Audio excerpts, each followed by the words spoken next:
Thank you. I will begin our questions today, followed by the ranking member. I now recognize myself for the purpose of questioning our witnesses. Secretary Byrd, I'd like to begin with you and discuss the coordination between the Florida Department of State and state and local emergency management officials.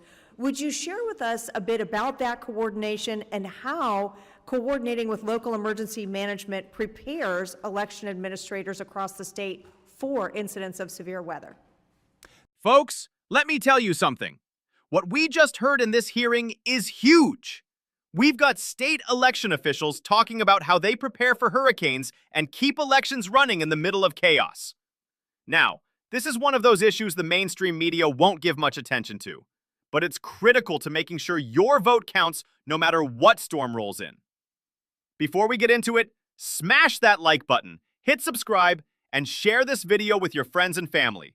We've got to keep this conversation alive, because if we don't talk about election integrity and preparedness, who will? Patriots, it's up to us to spread the word. Thank you, Chairman Lee, for the question. And certainly, as my predecessor in Florida, you are no stranger to the issues of hurricanes in Florida. So at the county level, because that's where the elections are administered, we encourage the supervisors of elections to coordinate with their local county emergency management. Then, of course, we have emergency management at the state level. So as a storm approaches, and once we've ensured that all lives are safe and secure, then we can stream resources from the state level. We have resources pre-positioned throughout the state. We have individuals who are pre-positioned from our office in the places around the state, and then certainly in the areas where there's going to be a hurricane. With elections being critical infrastructure, we can surge resources to them. So if I'm in communication with the supervisor and whatever they need, from clearing a road to getting power back up and running to internet connection and service, whatever those needs are, because they are critical infrastructure, we can then work with state emergency management to work with local emergency management to get the resources up and running. And in particular, those are some great examples. How does your office ensure effective communication? Because one of the things that typically happens in these kinds of storms is a loss of potentially cell signal, a loss of power. What can you all do to help ensure communication from state to local election officials, especially if those regular lines of communication are unavailable after a storm? Certainly, we have satellite phones that are available to us in case communications go down.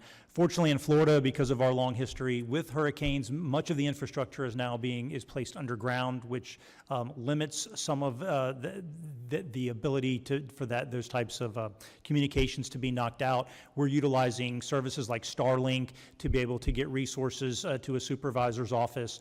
So those are some of the examples of how we maintain communication. And as I said in the answer to my previous answer, we have individuals that are pre-positioned around the state from our office to be directly communicating, to be boots on the ground in the affected areas. And what other key lessons can other states learn from Florida, where election season so routinely coincides with hurricanes? Once again, pre-positioning resources, tabletopping or game planning the scenarios, what's going to happen, and then really being, having that communication with the individual supervisors, so that we want to use a scalpel to pinpoint exactly what resources they need and provide.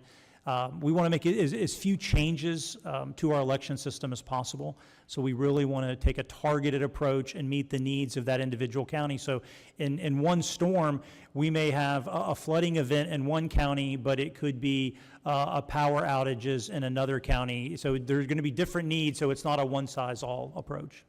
And Mr. Eggers, what Secretary Byrd just said reminds me of one of your comments in your opening statement about finding the right remedies and targeting those remedies to fit the needs that develop in a situation. Would you describe for us, please, the type of logistical problems that Hurricane Helen caused for your election procedures, particularly in Western North Carolina, and how you all adapted to meet those challenges? Thank you, Chair Lee. The logistics were first and foremost communication, because we had no communication between the various counties and the state. to address those items. So that was handled in a number of different ways between the Starlinks being delivered, but also just by word of mouth, by folks going from one county to another. Our first emergency resolution, I had to inform a county board of elections that we had canceled several of their meetings on their behalf, and they said, good, we couldn't get anyone here to do that. So it's a process of building communication first and then building the infrastructure back so that you can get what's needed both through local emergency management, through state emergency management, and on up the chain. So logistics are the key for building back those precincts and those locations that are critical to our success. Thank you, Secretary Eggers. I now All right, so here's the deal. Florida's Secretary Byrd laid it out.